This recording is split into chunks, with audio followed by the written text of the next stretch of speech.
माशाल्लाह माशाल्लाह सुभान अल्लाह माशाल्लाह कार सब बहुत अच्छी तिलावत कलाम पाक फरमा रहे थे। तो इन्हीं के साथ मैं एक कलाम पेश करता हूँ, उसके चंद अशार आपकी समातों के हवाले। रातें भी मदीने की,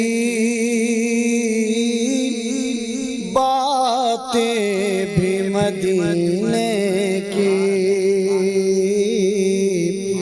रातें भी मदीने की, बातें भी मदीने की, रातें भी मदीने की,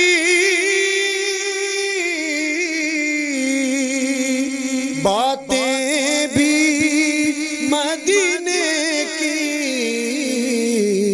जीने में ये जीना है, क्या बात है जीने की, जीने में ये जीना है, क्या बात है जीने की। और कर सब तवज्जो कीजिएगा। अरसा हुआ तैबा की,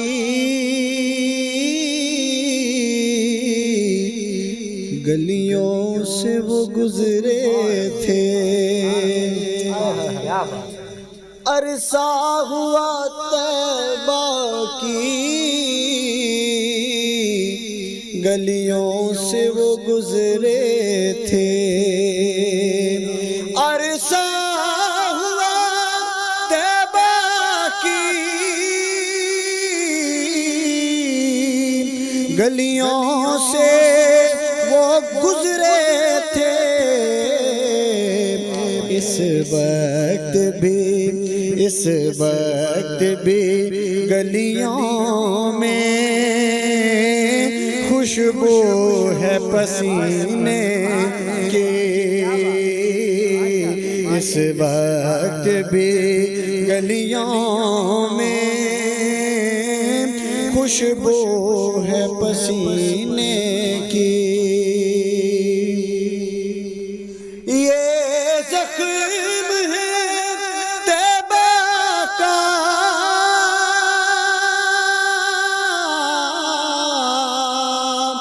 ये सबको नहीं मिलता,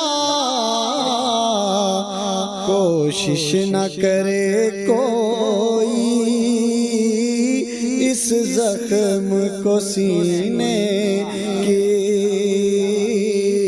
कोशिश ना करे कोई इस जख्म को सीने की। और बकता हर साल के आने का एजाज मिला मिर्जा, हर साल के अरे हर साल के आने का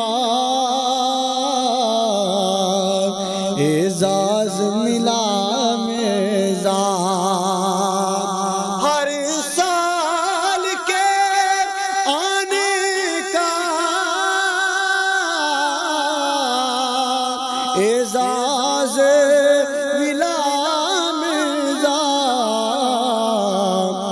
कि सरकार बनाते हैं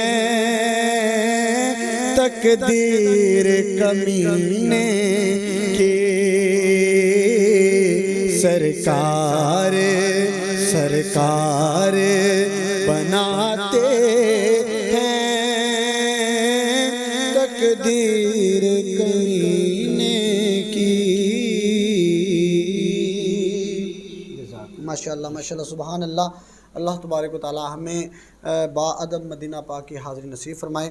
तो अभी चलते हैं अल्लामा साहब की तरफ। तो अल्लामा साहब, एक बहुत ही खूबसूरत सवाल है आपकी तरफ कि मोतकिफ़ को इत्काफ़ में बैठने से पहले किन चीज़ों का जानना ज़रूरी है, इसके बारे में आप थोड़ी सी रहनुमाई फरमा दें। जी भाई तैयब हुसैन कादरी साहब, माशाल्लाह आपका प्रोग्राम बहुत ही प्यारा प्रोग्राम है और आप जिस तरह लोगों की इस्लाह फरमा रहे हैं तो मैं आपका बेहद मशकूर हूँ, जैसे आपने मुझे भी बुलाया है। तो आपने एक सवाल बहुत ही प्यारा किया है और बहुत अच्छा सवाल है, लोगों के लिए जानना ज़रूरी है कि लोगों का ये दिल होता है नौजवानों का कि हम इत्काफ़ पे बैठें, लेकिन उससे पहले इत्काफ़ पे बैठने से पहले जो है ना वो उनको एक मसला जानना बहुत ज़रूरी है। वो ये कि जिस मस्जिद में उन्होंने बैठना है जाके मस्जिद की इंतज़ामिया से मिल लें या इमाम मस्जिद से मिल लें या उधर के जो रिहायशी लोग हैं उनको, जिसको मस्जिद का पता है, जिन्होंने मस्जिद बनाई है, उनसे जाके पहले ये पूछ लें कि मस्जिद की हदूद कहाँ तक है, मस्जिद की हदूद कहाँ तक है। अगर उस मस्जिद की हदूद का उस इत्काफ़ पे बैठने वालों को नहीं पता होगा तो फिर उसका इत्काफ़ टूट सकता है। मतलब ये उनके लिए ज़रूरी है, ये उनके लिए ज़रूरी है कि ये जैसे कि ये मस्जिद का मेहराब होता है, ये भी मस्जिद की हदूद से बाहर होता है। अच्छा अच्छा अच्छा, मस्जिद की हदूद के बाहर होता है। और जैसे जहाँ पे जूतियाँ उतारते हैं वो मस्जिद की हदूद के बाहर होते हैं। वज़ू खाना मस्जिद की हदूद बाहर होता है, वाशरूम वगैरह तो बाहर भी होते हैं ना। जी। और और फिर ये जो अजान वाला कमरा होता है जी, वो भी मस्जिद की हदूद के बाहर होता है। और जहाँ पे बाद ऐसे कमरे होते हैं जहाँ पे चटाइयाँ और सफ़ें वगैरह रखी जाती हैं वो भी मस्जिद की हदूद के बाहर होती हैं। और फिर कोई मस्जिद के साथ अटैच कोई मज़ार होता है और मोतकिफ़ जाके उधर जाके फ़ातिहा वगैरह पढ़ लेते हैं, या मस्जिद के साथ मदरसा होता है और उसको मस्जिद समझ के उधर चले जाते हैं।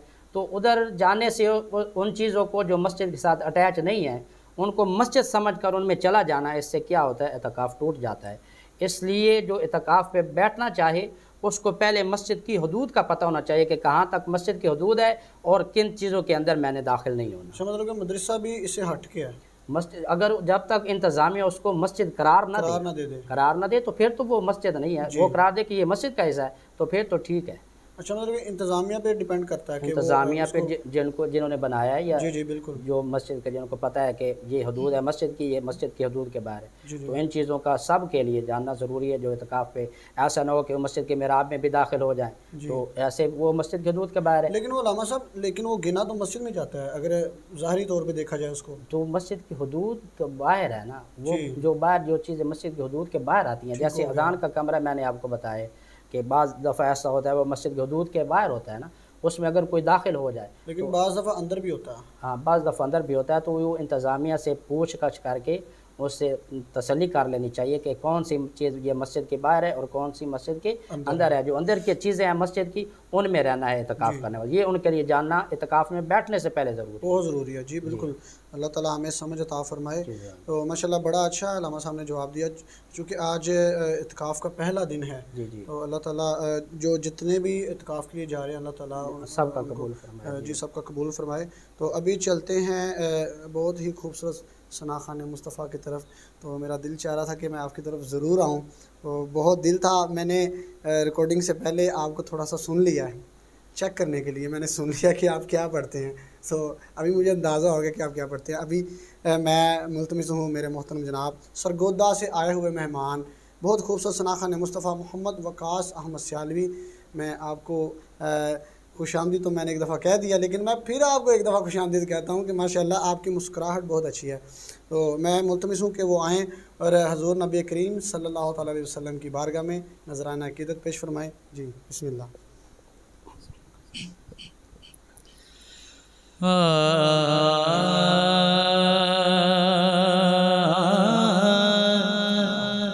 तो सायत रूप जन जान दे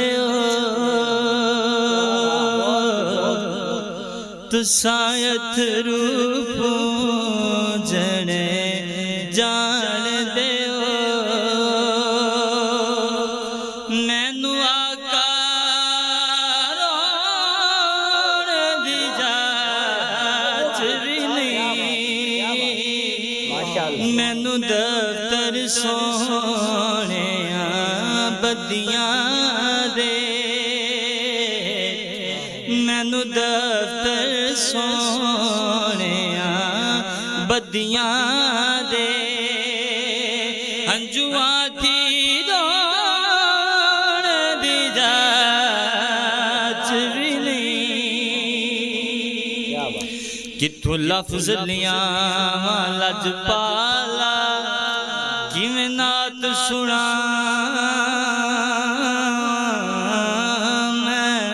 लजपाला कि तू लफ्ज लिया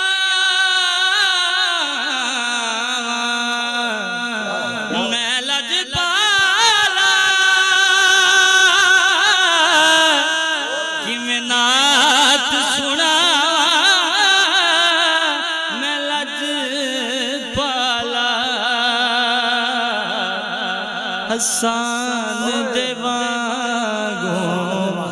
महबूबा मैनू नात सुना दी जाच भी नहीं वअहसन मिन कलम तरकत ऐनी वअजमल मिन कलम तलिदिन निसाउ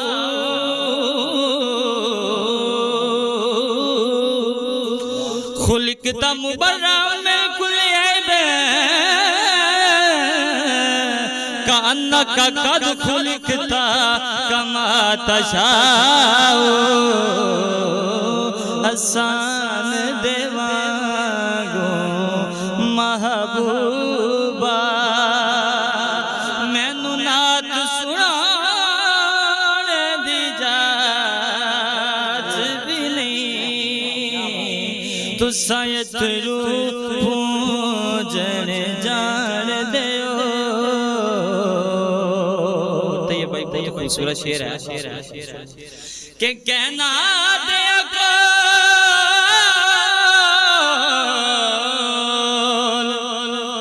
बुला मैनू कहना ते ना तड़पा मैनू कहना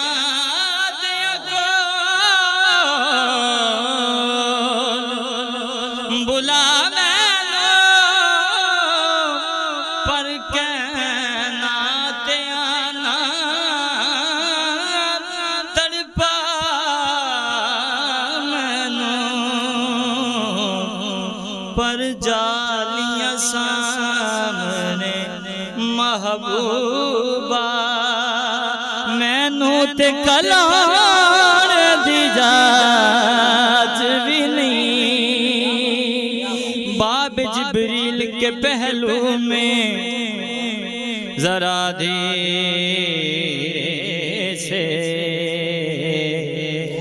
फख्र कहते हुए जिब्रील को पाया गया कि अपनी पलकों से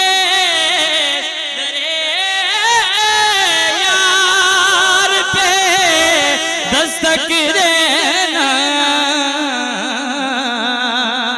ऊंची आवाज हुई उम्र का सरमाया गया पर जालियां सामने महबूबा मैनू ते कलाण दी जाच भी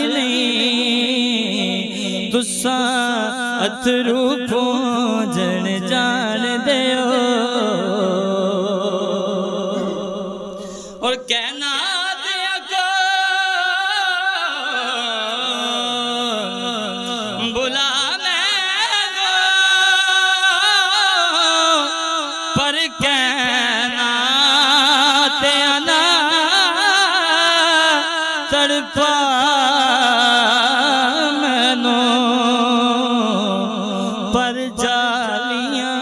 सामने महबूबा मैनू ते खलाण दी जाच भी नहीं तुसा अथरू पूजन जान दियो और मैं गफलत दा बंजारा कुल उम्मत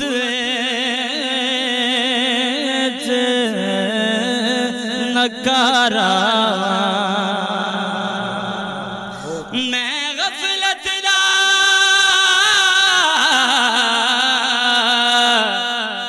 बंजारा आका जी कुल उम्मत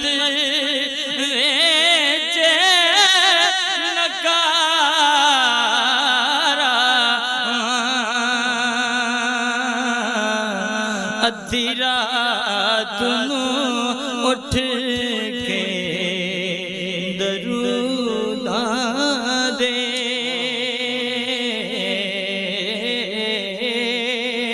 अद्धी रात नू उठ के दरूदा दे मैनू हार पराण दी जाच भी तुसा अथरू पूजन जान दियो मैनू आकार दी जाच भी नहीं मैनू दफ्तर सोने बदियां दे अंजुआ दी दो जाच भी नहीं तुसा अथरू पूजन जान दियो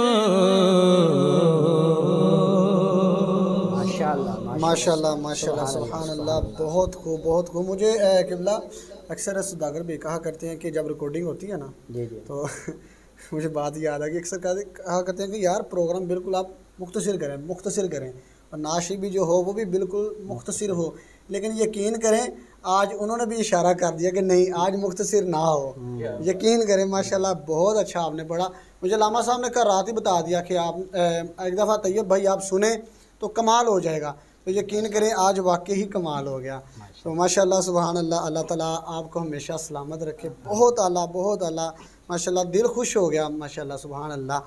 तो आइए अभी हम चलते हैं अल्लामा साहब की तरफ। एक बहुत ही खूबसूरत सवाल हमारे पास मौजूद है कि अल्लामा साहब इत्काफ़ में बैठने के बाद किन चीज़ों का जानना ज़रूरी है, इसके बारे में आप थोड़ी सी रहनुमाई फरमा दें हमारे नाज़रीन को। जी जी तैयब भाई आपने माशाल्लाह बहुत अच्छा सवाल किया है। पहला सवाल आपने किया है कि इत्काफ़ में बैठने से पहले मसाइल किन का जानना ज़रूरी है, और अब आपने ये सवाल किया है कि इत्काफ़ में बैठने के बाद किन मसाइल का जानना ज़रूरी है। तो इत्काफ़ पे जो हमारे दोस्त अहबाब बुज़ुर्ग बैठते हैं उनके लिए सबसे पहले चीज़ जो है ना तैयब भाई वो ये है कि उन्होंने मस्जिद के बाहर जाना तो होता है, उन्होंने वाशरूम वगैरह इस्तेमाल करना होता है, इस्तिंजा वगैरह के लिए जाना होता है, तो वो जाएं जल्दी और वापस आ जाएं। उधर किसी के साथ खड़े ना हों, बातचीत ना करें, ऐसे ना करें, हाल वाल पूछना ना शुरू कर दें। अगर कोई उनको बुलाए तो वो कहें कि मेरा इत्काफ़ है, मैं इत्काफ़ में बैठा हूँ। ये बात क्या है कि फ़ौरन वापस आ जाए। अगर उधर हाल वाल उनका पूछने लग जाएगा या उनकी खैरियत दरियाफ़्त करने लग जाएगा तो इससे क्या होता है, इससे इत्काफ़ टूट जाता है। ऐसा तो ये होता है कि अगर जिस बंदे को पता हो तो इत्काफ़ उसका टूटेगा, लेकिन अगर जिस बंदे को पता ही नहीं है कि ये मस्जिद की हदूद से बाहर हम खड़े हैं तो हम फिर भी किसी से बात कर रहे हैं, तो उसके लिए क्या है? उसके लिए ये है ना कि उसको मसले का पता होना चाहिए ना। ये तो मैं कह रहा हूँ कि उसको पता होना चाहिए कि मैंने बैठना है, पहले किन मसाइल का पता है मुझे होना चाहिए, और बैठने के बाद ये इसलिए तो बयान कर रहे हैं कि जिन जो बैठे हैं उनको इनका पता होना चाहिए कि अगर जाना है तो जल्दी जल्दी वापस आ जाए। और फिर एक बात है कि जब वज़ू करने बैठना है तो फिर उधर इस तरह की कोई साबन पे देर लगानी है या टूथपेस्ट पे देर लगानी है, बल्कि इस तरह नहीं करना है। जब अगर जाके वज़ू करना है तो फिर क्या करना है, अपनी आस्तीनें पहले मस्जिद में चढ़ा लेनी है, अपनी घड़ी मस्जिद में ही उतार लेनी है। मस्जिद में उतार के मस्जिद में मिसवाक करके फिर जाना है, जल्दी जल्दी वज़ू करके वापस आ जाना है। जी जल्दी जल्दी वज़ू करके वापस आ जाना है। और फिर अगर वज़ू पे शक हो कि मेरा वज़ू नहीं है, वज़ू पे वज़ू करना ये एतकाफ़ में नहीं है। अच्छा अच्छा, ये वज़ू पे वज़ू नहीं, अगर शक है तो फिर दोबारा वज़ू नहीं करना। अगर पक है कि मेरा वज़ू टूट गया, फिर जाके दोबारा जल्दी जल्दी वज़ू करके आप वापस आ जाएं। अगर शक है तो फिर आपने नहीं जाना। और फिर वज़ू पे वज़ू ये ऐसा नहीं करना। और फिर जैसे मैंने पहले बताया कि जल्दी जल्दी जाके वज़ू करके हसीने पहले चढ़ी हुई हूँ और वज़ू करके वापस आ जाना। अगर कोई टोपी वगैरह रुमाल वगैरह आपका नीचे गिर जाए, उसको उठा के अगर धोना शुरू नहीं कर देना, उठा के वापस आ जाना है। और फिर किसी अपने दोस्त बाप को कहना कि जाके वो धो ले। जो बाहर के जो नमाजी होते हैं वो अगर आते हैं। और फिर एक जो बात है, जिन मसले का आप कह रहे हैं कि एतकाफ़ के बैठने वालों को किन चीज़ों का पता होना चाहिए, एक ये पता होना चाहिए कि वॉशरूम में जल्दी जाके आना है, वज़ू जल्दी करके वापस मस्जिद में आना है। और फिर एतकाफ़ में ये शौकिया गुस्ल की इजाज़त नहीं है जी कि आज गर्मी बड़ी है तो दिन में 2-3 मरतबा मैं चलो गुस्ल ही कर लूँ, थोड़ा सा बंदा ठंडा हो जाए। ठंडा हो जाए। तो ये जो शौकिया गुस्ल है ना, इसकी एतकाफ़ में इजाज़त नहीं है। हाँ, अगर मसला हो जाता है बंदे को, बंदा नापाकी की हालत में हो जाता है, तो फिर वो अपना गुस्ल कर ले। और फिर जो गुस्ल पे जो बैठे हैं एतकाफ़ पे, वो अपने 2-3 जोड़े भी उधर ही रखें मस्जिद में। और फिर वो अपना पेट ख़ास तौर पे मस्जिद में अपना पेट दुरुस्त रखे। मस्जिद में हवा खारिज करना ये नाजायज़ है, तो वो कम खाएं और थोड़ा सोएं, यानी इबादत ज़्यादा करें, इतकाफ़ी, ताकि उनको लज़्ज़त हासिल हो। वज़ू आपने पेट की बात की, कम खाए, वज़ू ऐसे टूटेगा तो फिर बंदा बार बार जाएगा, बार बार वो जाएगा। नामुनासिब सी बात हो जाती है। और फिर वो रूहानियत वो नहीं मिलती जो इतकाफ़ में होती है। अल्लाह ताला हमें अमल करने की तौफ़ीक अता फ़रमाए। जज़ाक। चूँकि अभी ये हमारे नाज़िन को ये पैगाम भी जाएगा, तो कोशिश कीजिएगा कि जो दोस्त अहबाब एतकाफ़ पे बैठ जाएंगे या जिन्होंने नहीं अभी बैठना, मतलब कि जो अभी जिन्होंने नहीं बैठना, वो कम से कम जो लोग बैठे हैं उनको लाजमी ये पैगाम ज़रूर दें। तो मैं आपकी तरफ फिर चलता हूँ, आप एक अपनी मर्ज़ी से कलाम सुना दें हमें।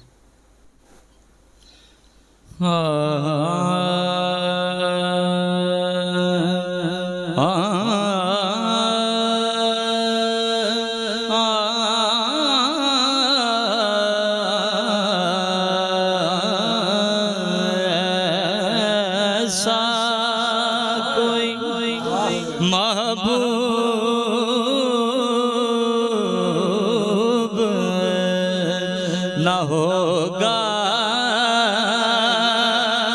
न कहीं है।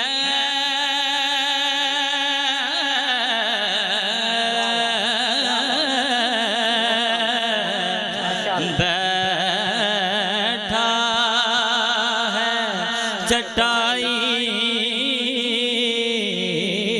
पे मगर अर्श नशी है।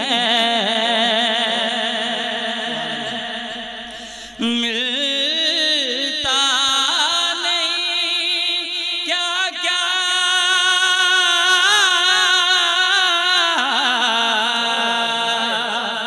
दो जहां को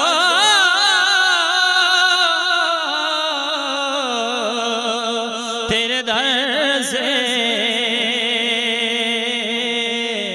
एक लफ्ज़ नहीं है जो तेरे लब पे नहीं है। ऐसा कोई महबूब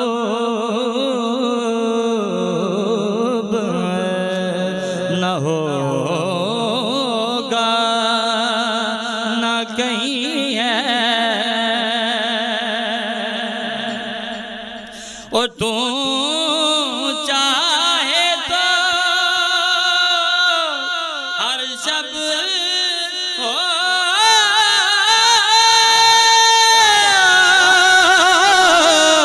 तेरे लिए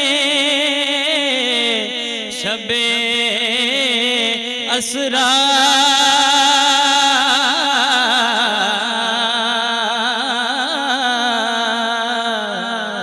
क्योंकि तेरे लिए दो चार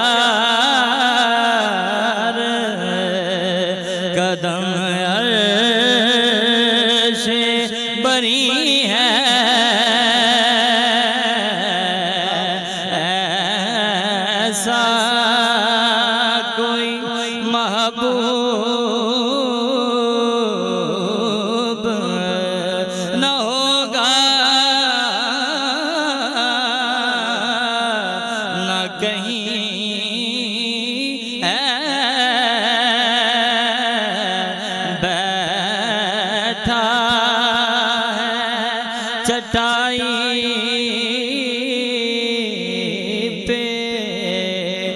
मगर अर्श नशी है।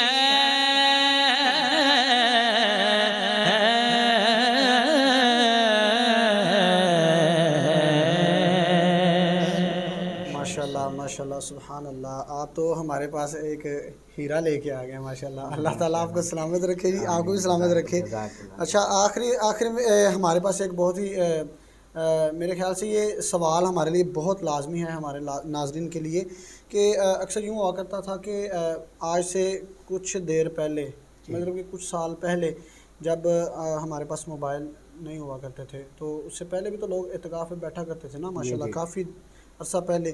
तो अल्लामा साहब, सवाल ये है कि इत्तिकाफ़ में जो लोग मोबाइल इस्तेमाल करते हैं, इसकी शरई हैसियत क्या है? इसके बारे में हमारे नाज़रीन को, ये मैं ज़रूरी समझता हूँ कि इसके बारे में रहनुमाई हो जाए उनकी। जी जी, बिस्मिल्लाहिर्रहमानिर्रहीम।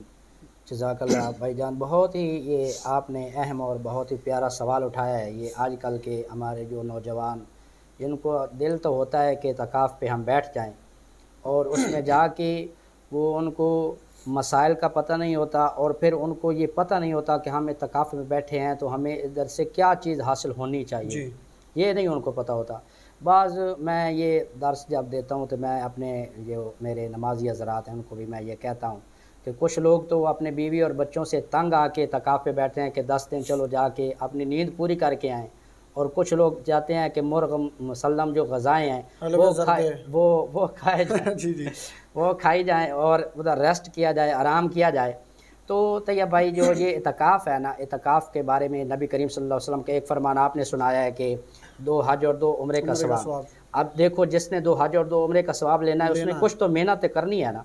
और फिर नबी करीम सल्लल्लाहु अलैहि वसल्लम का फरमान है कि जिसने अखलास के साथ रमज़ानुल मुबारक के 10 दिन का इत्तिकाफ़ किया, उसको अल्लाह ताला 1000 साल का इबादत का सवाब अता फरमाएगा।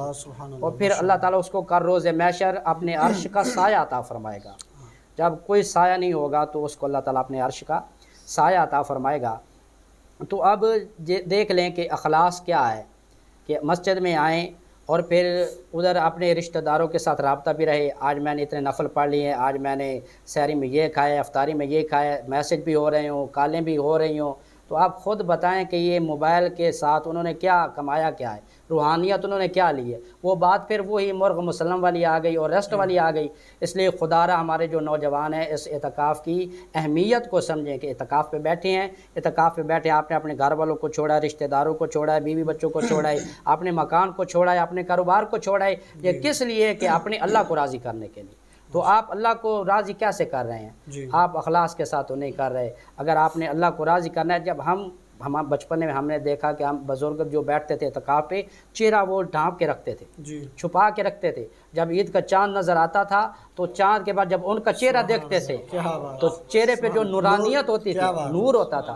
तो अब किसी का कोई नज़र नहीं आता, अब तो कोई ऐसी चीज़ नहीं। तो खुदारा जो जिनका दोस्त अहबाब इत्तिकाफ़ पे बैठ जाएँ, वो उनको सारे दिन की रिपोर्टें ना जाके दें, आज दिन को ये हुआ, आज दिन को ये हुआ है, और उनके सारी जाके बातें ऐसे हंसी मजाक और गालियाँ और फिर ये दुनिया के बाद ये सारा कुछ छाड़ दें। अल्लामा साहब, एक और चीज़ जी, मैं अल्हम्दुलिल्लाह मैं भी बैठा हूँ इत्तिकाफ़ पे, तो आज से मेरे ख्याल से कुछ 4-5 साल पहले, तो उसमें मैंने ये चीज़ ज़रूर देखी है कि मेरे साथ कुछ ऐसे दोस्त बैठे थे कि उनके पास मोबाइल भी था। तो जब सहरी या अफ्तारी का वक़्त आना, उन्होंने घर में फ़ोन करके वो अपना जो खाने पीने का सामान है वो मंगवाना। तो मैं इसको भी गलत समझता हूँ। इसके बारे में आप थोड़ी सी ज़रा। तो ये भाई वही तो बात कर रहे हैं ना, वही बात कर रहे हैं कि वो उनका ये प्रोग्राम ही ये है, फ़ोन कर लिया घर में, यानी कि इधर घर में बातें भी हो रही हैं, अपना बताया भी जा रहा है कि मैंने आज इतने नफल पढ़े हैं, आज मैंने ये पढ़ा है, आज मैंने ये पढ़ा है, और आज आप मेरे लिए क्या बनाएंगे, आज मेरे लिए ये बना के ले आना। यानी वो खाने पीने का प्रोग्राम है। तो मैंने पहले जैसे बयान किया कि खाना तो उधर बिल्कुल कम है, सोना तो बिल्कुल कम है, उधर करना क्या है, वो तो अपने रब को राज़ी करना है। रब को राज़ी करने के लिए आए हैं, तो फिर उधर मोबाइल रखना और बातें दुनिया की करना। तो 10 दिन खुदारा अपने मोबाइल को बंद कर दें, अपने दोस्तों को भी सलाम कर दें और रिश्तेदारों सबको कह दें कि वो इत्तिकाफ़ पे बैठ गया हूँ और अब मेरे लिए सब दुआ करें, मैं आप सब लोगों के लिए दुआ करता हूँ। माशाल्लाह सुभान अल्लाह। अल्लामा साहब ने बड़ी अच्छी रहनुमाई फरमाई। अल्लाह तबारक व तआला हमें अमल करने की तौफीक अता फरमाए। तो इसी के साथ अपने मेज़बान तैयब हुसैन कादरी को इजाज़त दीजिए। आखिर में हम चलते हैं एक नाशिफ़ की तरफ। बहुत शुक्रिया, दुआ में याद रखिएगा। अल्लाह निगहबान।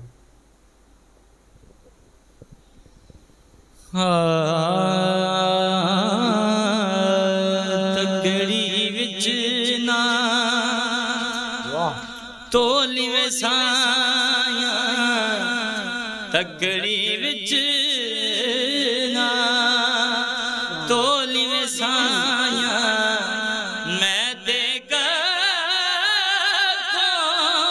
होली वे साया तगड़ी विच ना रखिया विच अखियां हो रखिया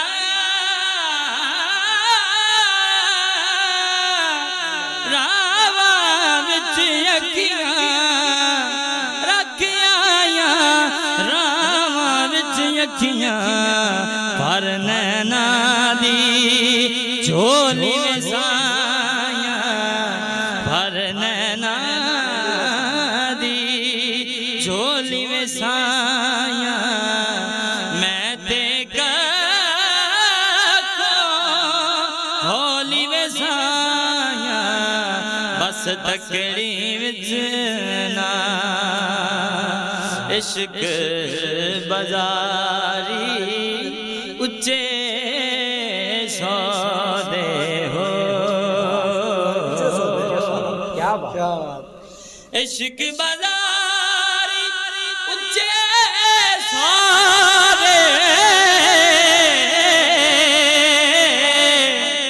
इश्क बाजारी उच्चे सौदे पर साड़ी सस्ती बोली में साया साड़ी सस्ती बोली में साया मैं तेगा होली में साया तकड़ी विच ना तोली में साया तकड़ी विच ना तोली में साया मैं तेगा होली में साया तकड़ी विच ना